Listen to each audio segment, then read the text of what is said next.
పెద్దపల్లి జిల్లా ధర్మారం మండల కేంద్రంలోని శ్రీ సీతారామచంద్ర స్వామివారి ఆలయం పుష్కర బ్రహ్మోత్సవాలకు ముస్తాబైంది. రేపటి నుండి మొదలుకొని 4 రోజుల పాటు వైభవంగా ఈ ఉత్సవాలను జరిపేందుకు ఆలయ కమిటీ సర్వం సిద్ధం చేసింది. రేపు సాయంత్రం 5 గంటలకు విష్ణు సహస్రనామ స్తోత్ర పారాయణంతో ఉత్సవాలు ప్రారంభం కానున్నాయి. 11వ తేదీన ధ్వజారోహణ కార్యక్రమం, 12న సీతారాముల కళ్యాణాన్ని జరపనున్నారు.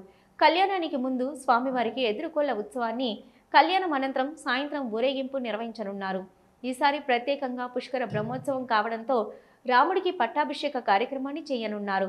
13న పూర్ణాహుతి, చక్రస్నానం, ద్వాదశ ఆరాధనతో ఈ ఉత్సవాలు ముగియనున్నాయి. ఈ ఉత్సవాలకు వచ్చే భక్తులకు ఎలాంటి అసౌకర్యం కలగకుండా ఏర్పాట్లు చేస్తున్నామని ఆలయ నిర్మాణకర్త పుస్కూరి పద్మంజ తెలిపారు.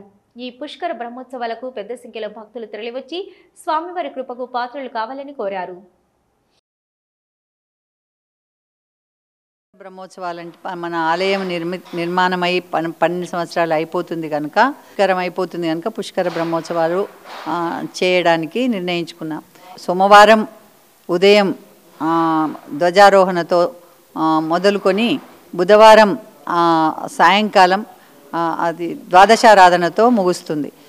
సోమవారం నాడు పొద్దున ధ్వజారోహణ, అట్లాగే ధ్వజారోహణ తర్వాత ఈ హోమగుండాలు దగ్గర కూర్చోవాల్సి ఉంటుంది.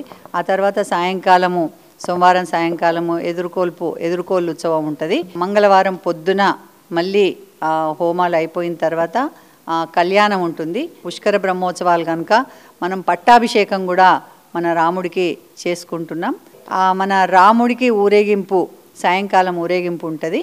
అందరి భక్తులకు ఎలాంటి అసౌకర్యం కలగకుండా అందరికీ అన్ని రకాల పందిర్లు కానీ, టెంట్లు కానీ, మంచినీటి సౌకర్యం కానీ, ఇక్కడ వైద్య సౌకర్యం కానీ, ఇక్కడ మీకు ఎలాంటి ఇబ్బంది లేకుండా అన్నీ మేము ఇక్కడ అరేంజ్ చేయడం జరిగింది.